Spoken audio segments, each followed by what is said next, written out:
जय हिंद दोस्तों, स्वागत है आप सभी का अपने इस प्यारे से प्लेटफॉर्म टॉपर गैलेक्सी पर। तो अगर आप भी बोर्ड एग्जाम में अच्छे नंबर चाहते हैं और खोजते हुए आ गए हैं कि भैया बायोलॉजी में कौन कौन से डायग्राम हमें तैयार करने हैं, तो बिल्कुल सही वीडियो पर आए हो। आज के इस वीडियो में मैं आपको बताऊंगा क्लास 12 बायोलॉजी के इंपॉर्टेंट जो डायग्राम है, यानी कि जिन्हें बोलते हैं भैया चित्र। तो आज के इस वीडियो में कौन कौन से आपको मैं चित्र बताने वाला हूँ। जितने भी बच्चे कक्षा 12वीं के हैं और बायोलॉजी की तैयारी कर रहे हैं आप लोग, तो बिल्कुल 12th के सभी छात्र इस वीडियो को पूरा देखना और जितने भी मैं आपको चित्र बता देता हूं बिल्कुल अच्छे तरीके से आपको तैयार कर लेना है।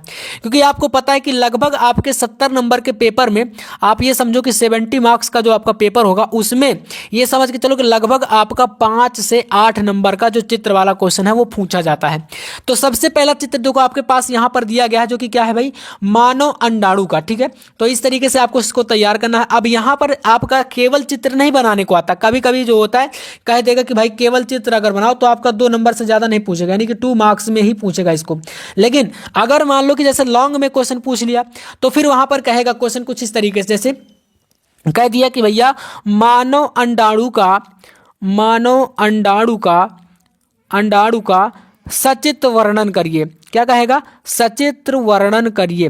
तो फिर ये प्रश्न आपका बन जाता है लगभग 3 नंबर का। ठीक है, तो 3 नंबर से ज्यादा में फिर इसको पूछेगा। तो अब यहां पर पहली बात, इसका पूरा जो चित्र है आप बनाओगे इस तरीके से, जो भी आपका सर्किल वगैरह ये पूरा दिया गया है, पीतक कला होगा, केंद्रक होगा, कोशिका द्रव। अब आपको इतना बनाने के बाद यहां पर इसमें से जो आपको समझ में आ रहा है, जैसे कुछ इसके पार्ट हैं, पार्ट में आप यहां पर इसका बता सकते हो। जैसे कि आपका यहां पर हो गया पीतक कला क्या है। अब इसका एक हेडिंग बनाओगे। ठीक है, हेडिंग बना करके आप इसका पूरा फुल यहां पर इसके बारे में बताओगे। तो 2 से 3 हेडिंग फिर बताना पड़ेगा और चित्र तो बनाना ही पड़ेगा। तो ये काफी ज्यादा इंपॉर्टेंट आपका जो है ये पहला वाला चित्र है, इसको कर लीजिएगा। आइए दूसरा चित्र आपको करना है भैया यहां पर आपके सामने, जिसका नाम है अंडाशय की अनुपृष्ठ काट का। देखो यहां पर आप बोलोगे कि ये बहुत ही ज्यादा मतलब जटिल है, लेकिन ऐसा नहीं है। आपको देखो जब चित्र को बनाइएगा तो पूरा पूरा आपको नहीं बनाना कि सोचो कि भैया ये जितने भी नाम यहां पर लिखे गए इन सभी को लिखें, ऐसा बिल्कुल नहीं।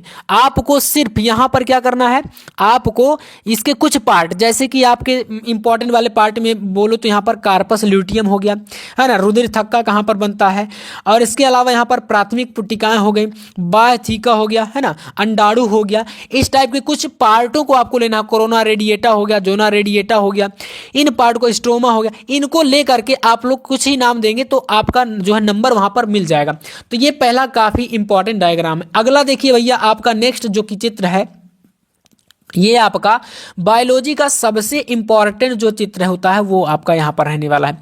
यहां पर है नर जनन तंत्र का आरेखीय निरूपण। अब इसमें देखो तो भैया शुक्राशय हो गया, मूत्राशय हो गया, प्रोस्टेट हो गया, शिशुवन हो गया है ना। प्रोस्टेट ग्रंथि कहां पर पाई जाती है, इसका आप ये समझो कि आपका एक नर जनन तंत्र, एक आपका मादा जनन तंत्र। मादा जनन तंत्र, इन दो में से आपका समझो कि भाई बायोलॉजी में आना एकदम फिक्स है। मतलब दोनों एक साथ नहीं आएंगे, दोनों को समझो कि एक साथ आ जाए, नहीं आएंगे, अलग अलग करके आते हैं। तो इसलिए एक नर जनन तंत्र हो गया, एक आपका स्त्री जनन तंत्र का ये जो डायग्राम है ये काफी इंपॉर्टेंट है। ठीक है, बायोलॉजी का ये सबसे ज्यादा इंपॉर्टेंट आपका चित्र रहने वाला है।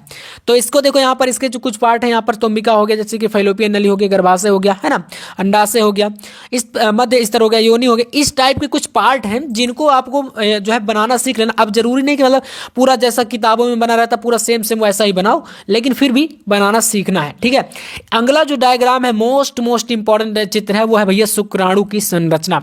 ठीक है, शुक्राणु की संरचना बहुत इंपॉर्टेंट है। अब देखिए इसको कैसे करना है।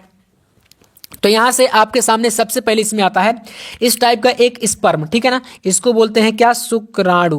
अब यहां पर शुक्राणु में जैसे कि इसका शीर्ष भाग, ये हेड जो होता है, हेड, ठीक है ना, हेड बनाना सीख लेना।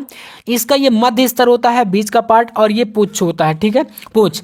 तो देखो शीर्ष हो गया, फिर यहाँ पर मध्य स्तर हो गया, पुच्छ हो गया, 3 पार्ट समझ में आए। इसके अलावा यहाँ पर दूरस्थ केंद्र, ये आपका जो ये गला है, ठीक है, इसको ग्रीवा बोलते हैं। जीव द्रव्य कला हो गया, अग्रपिंडक हो गया, केंद्रक हो गया, सब आपके शुरू में ही है। तो इनके क्या करना, नाम को याद कर लेना। बाकी चित्र में मैंने बताया कि आपको बिल्कुल सही से नहीं बनेगा तब भी चल जाएगा, लेकिन जो इसके नामकरण है, नामकरण बिल्कुल गलत आपके नहीं होने चाहिए। ठीक है, ये क्या है, काफी ज्यादा इंपॉर्टेंट है आपका। इसके बाद आते हैं नेक्स्ट, यहाँ पर अगला आपका यहाँ पर देखो चित्र है जिसका नाम है पराग कोश के अनुपृष्ठ काट का, जो कि स्फुटन के पहले का भी आता है, और अगर ये नहीं आया तो स्फुटन के बाद का आएगा। ठीक है, ये भी आपका पराग कोश का अनुपृष्ठ काट है, लेकिन स्फुटन के बाद और पहले में फर्क है। पहले वाले में देखोगे तो ये जो आपके सर्किल दिख रहे हैं, आप इतना ट्रिक लगाना, ये सभी सर्किल इसमें क्या है, बंद है। लेकिन जो स्फुटन के बाद वाले में देखोगे तो ये सर्किल यहाँ से क्या है, खुल रहा है, यहाँ पर खुला है, यहाँ पर खुला है, ये भी खुला है, ये भी खुला है। ठीक है, इतना आपको समझ लेना है। स्फुटन के बाद यहाँ पर ये खुल जाता है और बंद में जो है आपका यहाँ पर खुला रहता है। चलिए, इसके बाद यहाँ से अगला क्वेश्चन है न्यूक्लियोसोम।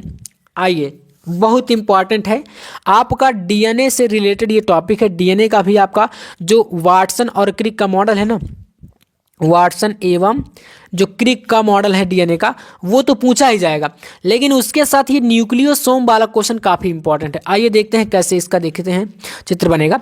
देखो, यहां पर आपके पास ये हिस्टोन अष्टक होता है, ये आपका जो एक सर्किल बना हुआ है ना। अब ये सर्किल इस प्रकार के एक यहाँ पर ये सर्किल से आपका जो एक ये छल्ले नुमा चल रहा है ना, ये श्रृंखला से बंधा हुआ है चारों तरफ से। ठीक है, इसको बांध करके यहाँ पर देखोगे तो जो डीएनए है, ठीक है ना, ये डीएनए है, एक तरफ से चारों तरफ इसके चल रहा है, यहाँ से आया, फिर उधर से इधर, इस तरह। अब ये हिस्टोन है ना। अब यहाँ पर आपका इसका जो लंबाई है 10 नैनोमीटर है। इसके बाद यहाँ से हिस्टोन अणुओं का कोर यहाँ पर बताया है जो कि 11 नैनोमीटर, एक तरफ 10 है, एक तरफ 11 है। ठीक है, ये आपको लंबाई को जो है तैयार कर लेना है। इतना कर लोगे तो आपका बड़े आराम से नंबर मिल जाएगा। इसके बाद यहाँ से ये इसमें कुछ इसके जो है हेलिक्स को दर्शाया गया, जो आपका ये जकड़े हुए हैं ना, इसको ये जो डीएनए चारों तरफ से इसके तरफ इसको जो है जकड़े हैं हिस्टोन अष्टक को, इसमें यहाँ पर ये दर्शाया गया इसमें डीएनए हेलिक्स को। ठीक है, ये आपका एक तरफ 11 नैनोमीटर, एक तरफ 5.5 नैनोमीटर डीएनए लिंकर ये आपका इधर से जो है चल रहा है, इसको जो कसे हुए हैं, और ये आपके सर्किल में जो दिख रहे हैं ये H1 H2 इस तरीके से चल रहे हैं। ठीक है ना। अगला है मानव में इंसुलिन उत्पादन के चरण। इन्हीं मनुष्य में जो इंसुलिन है वह कितने स्टेप में बनता है, कैसे बनता है, इसके बारे में पूछता है कई बार क्वेश्चन। तो देखिए यहाँ पर इसमें सबसे पहले मानव कोशिका होती है, मानो इंसुलिन जीन होता है ना। और यहाँ पर देखोगे तो एक प्लाज्मिड्स है, ये जो कि एक प्रकार से ये बना हुआ है पूरा। ठीक है, जीवाणु गुणसूत्र यहाँ पर इसी में पाए जाते हैं, और इससे ये आपका ई कोलाई जो कि इस प्रकार से ये प्रतिबंधन एंजाइम यहाँ पर बनाता है। प्रतिबंधन एंजाइम छिपा छोर ये होता है इसका, और कटा हुआ प्लाज्मिड्स ये इस प्रकार के, क्योंकि यहाँ पर ये कटा हुआ, ठीक है ना, ये पूरा गोला है, यहाँ पर ये कटा है। ऐसे मतलब आपको ये जो है डायग्राम को बनाना सीख लेना है, छोटा सा है बट इंपॉर्टेंट है। ठीक है, इसको कर लीजिएगा। और ये आपका डीएनए पुनर्निर्गोज इंसुलिन यहाँ पर प्राप्त होता है इस तरीके से। तो काफ़ी ज़्यादा इंपॉर्टेंट टॉपिक को नोट करना भाई, महत्वपूर्ण टॉपिक आपके सामने आ चुका है, डीएनए की संरचना। यही है आपका वाटसन और क्रिक का मॉडल, क्रिक मॉडल। ठीक है, मॉडल ये बहुत इंपॉर्टेंट आपका चित्र है, इसको देखिएगा। यहाँ पर आपके सामने समझने वाली बात इसमें क्या है, सबसे पहली बात आपके पास 5' और 3' ये दो श्रृंखलाएं चलती हैं। आपको पता है कि जो डीएनए की संरचना होती है वो द्विकुंडली होती है, द्विकुंडलित होती है। ठीक है, और यही है द्विकुंडलित। आपकी एक कुंडली ये चल रही है, एक कुंडली ये चल रही है, एक दूसरे के ऊपर ऐसे लिपटी हुई है। आपका एडेनिन जो है यानी कि ए आपका थाइमिन के साथ यानी टी के साथ डबल बॉन्ड, ये दो बिंदु दिख रहे हैं ना, डबल बॉन्ड बनाता है। इसी प्रकार थाइमिन एडेनिन ये जुड़े हैं। यहाँ पर एक जगह पर देखोगे तो आपको यहाँ पर दिख रहा होगा ये आपका जी जो है सी के साथ, जी का मतलब होता है यहाँ पर ग्वानिन। ठीक है, ग्वानिन होता है, और सी का मतलब होता है यहाँ पर साइटोसिन, साइटोसिन। ठीक है ना, साइटोसिन बोलते हैं इसको। तो जी के साथ सी जो है ट्रिपल बॉन्ड, ये 3 बिंदु इसमें दिख रहे हैं, तो ये ट्रिपल बॉन्ड बनाता है, और यहाँ पर ऊपर आपको डबल बॉन्ड दिख रहे हैं। तो ए टी के साथ डबल बॉन्ड बनाता है, और जी जो सी के साथ होता है वो ट्रिपल बॉन्ड बनाता है। इतना इसमें देखना, पूरा का पूरा ये संरचना है डीएनए की। इसके बाद एक इंपॉर्टेंट टिप्पणी पूछी जाती है ये वाली, जो कि कहेगा टिप्पणी लिखो मनुष्य में लिंग निर्धारण पर। ठीक है, तो यहाँ पर मादा हो गया, नर हो गया। अब इसमें मादा में XX गुणसूत्र होते हैं और मादा नर में XY होते हैं। तो जब इनके बीच यहाँ पर मतलब कि फर्टिलाइजेशन कराया जाएगा, यानी कि संकरण होता है, या बोले तो इसमें निषेचन होता है।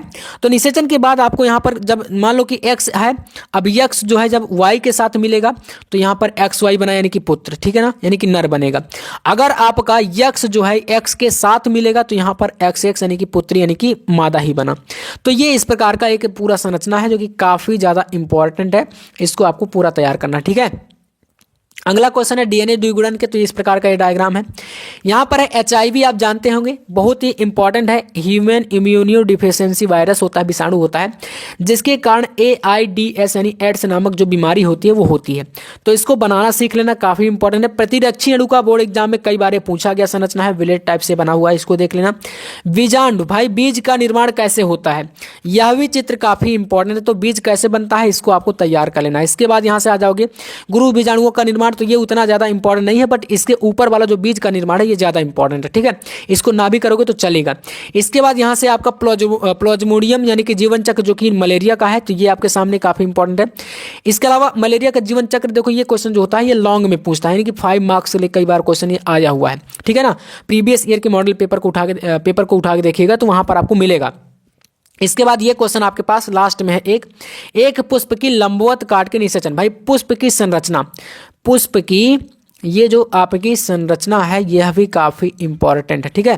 तो बिल्कुल इसको तैयार कर लेना। पुष्प की संरचना में आपसे पूछेगा इसमें परागकण कहाँ पाए जाते हैं, परागण कहाँ होता है, वार्तिका, वर्तिकाग्र, स्त्री केसर, है ना, अंडाणु, ये सब चीजें पूछी जाती हैं। आवरण कहाँ पर है, तो ये काफी ज्यादा इंपॉर्टेंट हो जाता है। तो इस तरीके के कुछ डायग्राम है जो कि संपूर्ण बायोलॉजी से मैंने कुछ इंपॉर्टेंट यहाँ पर लिए हैं, जिनको बिल्कुल तैयार कर लेना। और अगर आपको संपूर्ण बायोलॉजी की अच्छी तैयारी करनी है तो चैनल को भी सब्सक्राइब कर लीजिएगा। चलिए मिलते हैं नेक्स्ट वीडियो में नेक्स्ट टॉपिक के साथ, तब तक के लिए जय हिंद, वंदे मातरम।